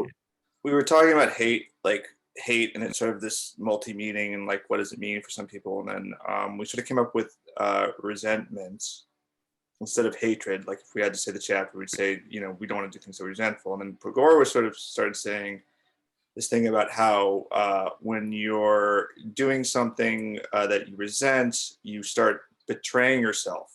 It's like you betray a friend. So it's just like you betray someone else, but you're betraying yourself. And then that resentment sort of blows up on you, but it's not a conscious thing because you're the one who's doing the betraying. And so you don't want to think about it. So you're like, you say, let's say you screw over a friend or something. You leave them. You sort of don't want to think about you screwing over a friend, but your subconscious, that's where the resentment builds. And so I just wanted to throw that in there. I think it's the same dynamic with betraying other people, except when you're doing something you resent, you're betraying yourself. And that's a very, very interesting point about projection. Pegor, would you like to add anything to that? Yeah, I would flip it in some sense that when you do something, if you do something that you consider a betrayal of yourself, you become resentful towards yourself, and that resentment eats away from you, eats away at you from the inside. And that's what Peterson is telling us to avoid. Don't do things that you consider a betrayal of yourself, because you're going to become resentful towards yourself for doing that thing. Excellent. Thank you, Pegor. And thanks, Sean. Those great points. Next up is Lowell, Kevin, Dave, and Maritza. Lowell. Can you explain to me what you meant by moral calculus? So the question is, most of this time we've talked about your individual choice of dealing with something that you hate. The question is, what if there are other people depending on you? So whatever decision, like your family, maybe your coworkers that you work with, how does the calculus change? How does the situation change? That's fine. I'll come back to you. If you have something, just go ahead and type exclamation mark. Kevin. I'm not sure from which perspective. Like when we this word personally I don't like. The opposite possibly love. Either you use a hate or love. You create a wall. You build a block. It could be lead to the chaos. So in order that maybe use holistic way, build a common ground, shared something we agree with. Thank you. Thank you, Kevin. Next up is Dave. Yeah, maybe off a little bit of a tangent, but a lot of times something's going on. Okay, this last year, for example, the virus has changed everything. And say you are a waiter at a restaurant, well, you may lose your job. Well, you can get mad at the boss all you want to, but it's not his fault. He had to close. But the other thing is sometimes there's things going on below the surface that you may be wise to talk to your boss. Say, what in the heck is going on? How come we have this new policy? And the other is a situation I got into, just plain corruption. You just have to ride with it. But thank you very much. Wonderful. Thank you, Dave. Next up is Maritza, followed by Jean. Shrikant, I'm sorry. Can I ask you to repeat the question? The question is, how does the calculation change when there are other people depending on you? Okay, good. So my answer is that it should not. If one is being true to oneself, our internal barometer should not change. If one is in a job that is not our favorite job, or there are things about that job we don't like, primary to that is our love for our family. And if our familial circumstance is such that it requires us to maintain this job that's not our most favorite, you won't hate the job, because you will love that you have a job to go to so that you can provide for your family. And in that manner, you are being true to yourself, because it's all about priorities and what is primary. So if you are focusing on the fact that you don't love this job or that you hate this job over the more primary that is your family and their well-being, then it's, again, your internal compass is messed up and you have to do some internal soul searching there.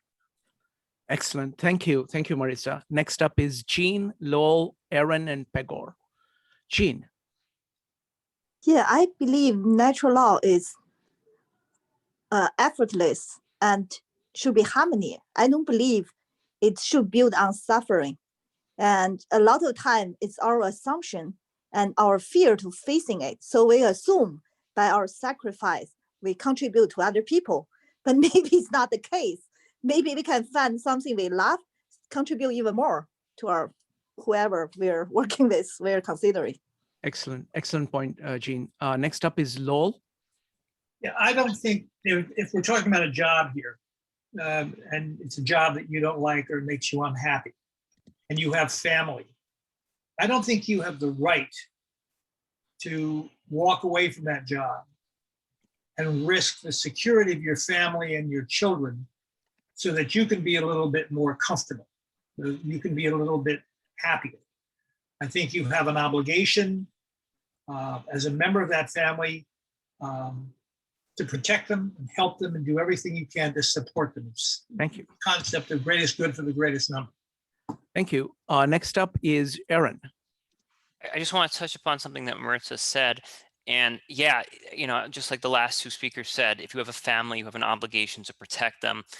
However, I think that those folks who are younger, single, and don't have those dependents, we have an obligation to kind of step up and speak for those people that do have families. I think there's nothing more sad in this world than like a 23-year-old who is afraid. I'm like, come on, man, like, it's not so bad. Like, speak up. So I think that you know, burden kind of shifts to those who are capable or are in a position to take more risks. Excellent. Thank you. Pegor, Stephen, Darlene, and Maritza. Pegor. So for me, the moral calculus doesn't change, the execution change. So Peterson, in his example, he says, like, before you say no, you have to spruce up your CV. Well, if you have a family, then you talk to your partner and say, look, this is what's happening. I don't want to do this anymore. How soon, like, can we set up a plan so that I can change my job or whatever? Like, the execution of the no changes, but you still get to say no. Excellent. Next up is Stephen. Stephen, go ahead. That's pretty much the point I was going to bring up, that there is a nuance to it. While I'll agree with Maritza that the family changes it, if you don't have the family, then the cost is much cheaper. And the other point that came up in our group is, it feels to me like there's a spectrum. You don't have to quit on the spot. You can push back against the parts you don't like, or you can find another job. So there are ways to satisfy your family that don't necessarily require staying in a particular job you don't like. Thank you. Hopefully, yes, if you have a sick mother, you have more incentive to stay. Thank you. Next up is Darlene.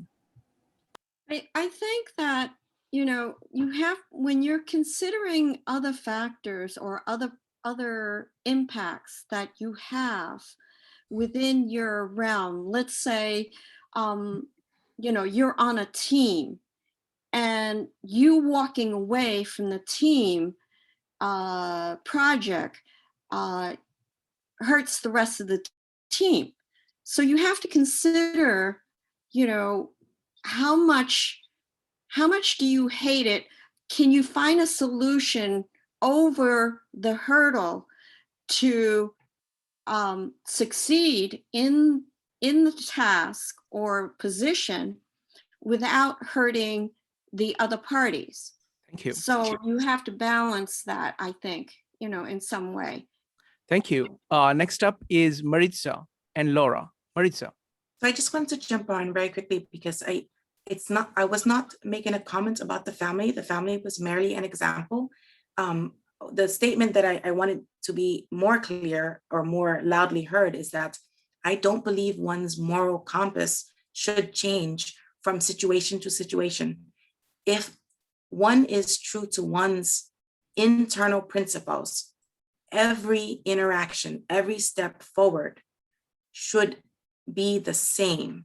And so if we're looking at something like, you know, do we believe in climate change? If one believes that the well-being of the planet is something that is a moral responsibility, we will move forward and do things there, even at the expense of other things in our lives. We will not see it as something we hate doing, or we will not see it as a negative, because the responsibility that we see to that action or to that aspect of life is primary to the other thing that could potentially be something we hate. I just wanted to rephrase that. Thank you. Thank you.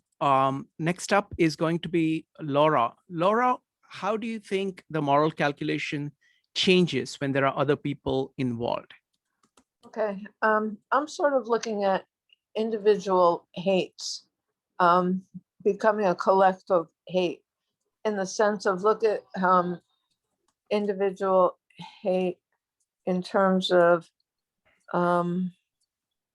let's say, marginalized people in marginalized jobs and what happened, well, recently with the pandemic, but even before that. And the reaction of when people come together and join force in their, and becomes a movement of in a collective kind of hate. I'm Got it. thinking more like of the summer before with the murder of Floyd and the reaction of Black Lives Matter. And so that individual hate and sort of moral issues around hate became a large collective kind of issue where hate was involved, but joined, became a larger moral issue of hate. And so, Joseph, so the question is, how does your calculus change when there are other people depending on you? I think in that instance, you should evaluate the situation even more because of that. And an evaluation of that situation should be, okay, where is this hate really coming from? Is it something I disagree with? I'm talking right now, I'm talking about work. So like, where is this hate coming from? Is it something I disagree with? Is it something that I can fall in line with? What are my options? Who has dealt with this in similar situations? Where are the learning points? Like it's so much analyzing you can do to avoid quitting your job. Sometimes it's just maybe you can transfer. It's just so many things you can do to avoid hurting people who are involved, like if you have a family, because those are shareholders. So basically you would have to address it with the shareholders. So you'd have to address it with your family. Maybe they have answers to that problem that could work for you. You know, so it's just different angles you must take when other people are involved. Thank you, Joseph. So folks, I really like these Jordan Peterson meetups because, and the reason for it, you know, I do meetups on all kinds of topics. I really like these meetups because there is a commonality of knowledge that we have. You know, it's called kind of common knowledge. You know, what is it that you can take for granted? So many of us have been reading and listening to Jordan Peterson so much that we can take all of that for granted. And we are able to have these discussions, which are very deep and which are very quick in a very kind of, even this rapid fire fashion, we are able to do a lot. Now, we've been working on Jordan Peterson at our meetups for a long time. So we have a big advantage on that. And what I'm doing is that I'm in the process of developing that for 3 other thinkers. First one is called Julian Jaynes. If you're not familiar with him, so let me tell you all the 3 thinkers first. Julian Jaynes, Louis Sullivan, and Marshall McLuhan. Those are the 3 people. And I'm putting our YouTube channel over here. So go there and you can look at the playlist. We've got many videos now on each of these people. All 3 of them, I mean, people that I focus on are people who are basically philosophers. No matter what they call themselves or what other people call them, they are philosophers. They have deep ideas that give you fundamentally different insights about how to look at things, how to look at world. And each of these people actually meets that criteria. So for example, Julian Jaynes, but each of them has their own take on the world, own kind of starting point, own core idea from which they approach things. The core idea, so I'll just tell you briefly about the core ideas of these 3 people so you can see, and then I will ask you what the core idea of Jordan Peterson is, okay? So that's going to be the final question. So the core idea of Julian Jaynes is the idea of conscious interiority. It's called mental space. What he's saying is that most of the times, most people are like a stimulus response machine. You take something in and you react. That's what you do most of the time. Consciousness or self-consciousness consists of putting this mental space between stimulus and response, where instead of just reacting to what is going on, you actually do a simulation inside your head and say, okay, what exactly is coming in? What are the options I have? What is the future that I'm aiming towards? And you play out all the possibilities in your mental space. And that's what really being self-conscious and being truly human is. And he has this entire, but that's the core idea of this mental space. That's the core idea of Julian Jaynes. The core idea of Louis Sullivan is form follows function. That idea, what it is saying is that, we are living beings, we are trying to live. In order to live, we create forms.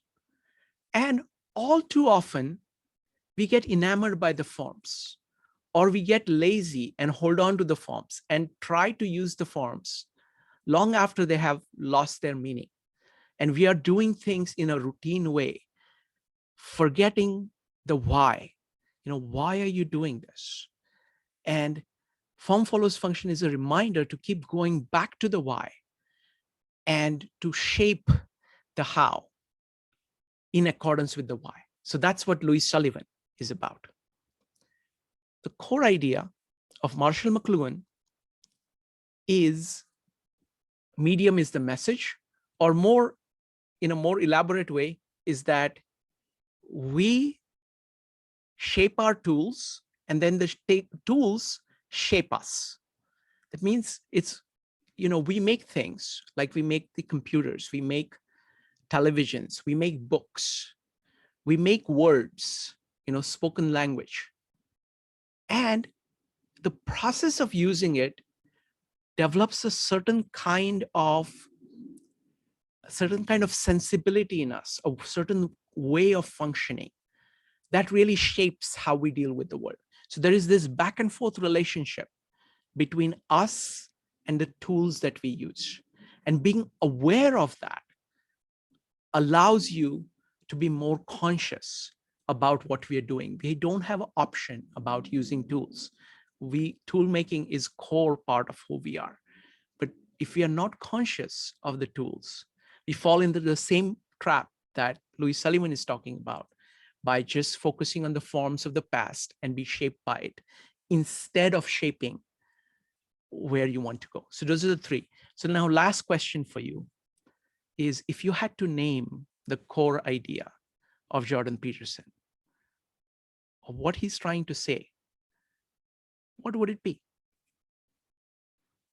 Anybody? If you can't put it in a pithy way, it is difficult. I know, to do that for Jordan Peterson. I'm able to do that. I myself, I'm not able to do a good job of it. So any kind of answer that you can give towards it, we can make a start. Roger. Yeah, if I was trying to do it in one sentence, narratives are reality. Wonderful, wonderful.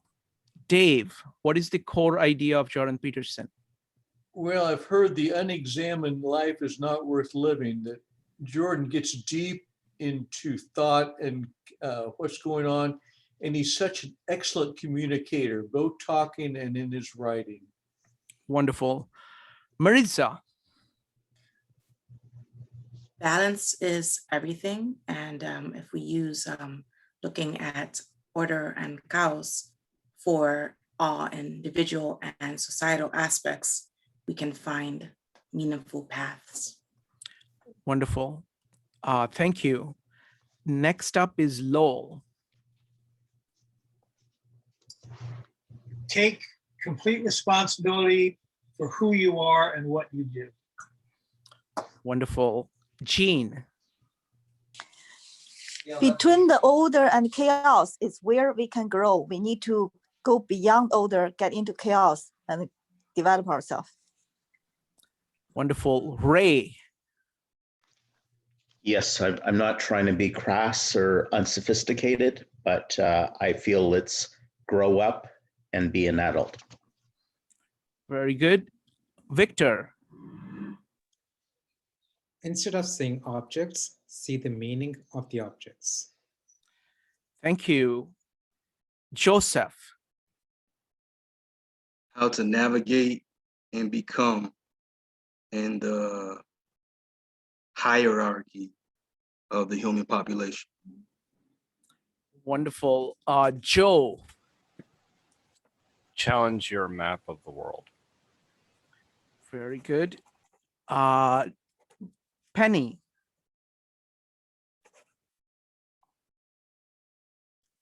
Penny, you need to unmute yourself. Yeah. I was just going to put what's kind of simple, but make the most of yourself. Very good. Kevin. Rethink the order and chaos. Thank you. Pegor. Everything you do matters because one person can change the world. Wonderful.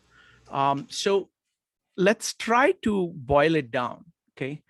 So there are several kind of, there are three things that people have essentially said.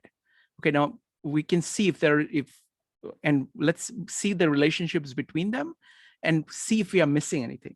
So one of the basic things is order and chaos, and meaning as being the path, kind of navigating order and chaos, at the edge of order and chaos. So I think that's meaning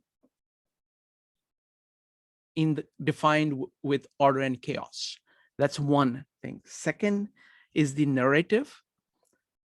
And the third one I see is the issue of responsibility. Several people talked about responsibility. So those are the three big things that I see. So the question is, do you see anything that is missing? Suppose we were to cover all of these three things together. Would we be missing anything? Anything you would like to add to this? And then we can see if we can narrow these three things down into kind of a more compact thing. Anybody? Individual's journey as a hero. Okay, hero, very good. So I'm going to put that with narrative, the hero's journey as the narrative. Okay. I think Kevin, who was saying? Go ahead, Abram. yes. I think he's always trying to seek clarity and then execution. Got it. Got it. So there is the issue of, speak the truth, and, precision. So there is something on language that is there. Kevin. Question yourself about your belief, value, purpose, and action. Okay. Okay. Very good. So let's see. So let's start with order and chaos as a base, because it's always like a metaphysical base to which he keeps coming back to. Meaning is the path through it. The stories are actually meaningful stories. It's like stories are connected to the meaning. They have the order and chaos in it. And it is all about taking the responsibility of doing that. And then you have the tool of language, the logos, as a tool that you use in order to make sense of chaos, order, knowing the difference between them. So that's like an indispensable tool.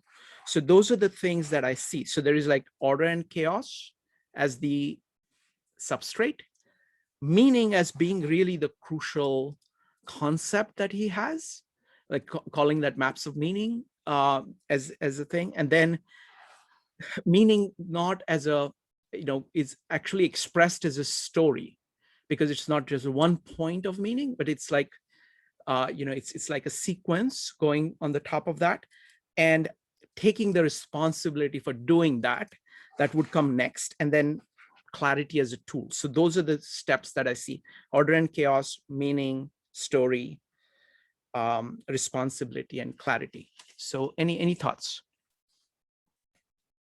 Roger, what do you think? Yeah, I guess the only thing would be that I understand it as what he means by meaning, because it's much more from Heidegger's perspective, is that there's meaning everywhere and in everything, and it's a matter more of what is it that's appearing to you. Because if you're remembering the fact that like his idea of like those two maps of what reality is and then what we expect to happen, he believes that what meaning on a technical level is our essentially our minds detecting that there's a part of reality that we don't fully have mapped, that we need to explore more, and that's what gives it its valence. And that's also why when we engage in that creative exploration, that is what gives us the sense of meaning, which is also justifiable from an evolutionary perspective, a psychological perspective, a narrative perspective. And that's where he's using his consilience approach, right, of like matching it to multiple perspectives. Excellent. Does anybody else have a comment that they would like to add on the structure of Jordan Peterson's ideas? All right. So folks, this is incredible. It's wonderful to be able to talk to people at this level and listen to people at this level. I'm doing mostly listening. And so it's just incredible. And I'm really honored to have all of you folks here, and really look forward to seeing you back again next Thursday, if not sooner.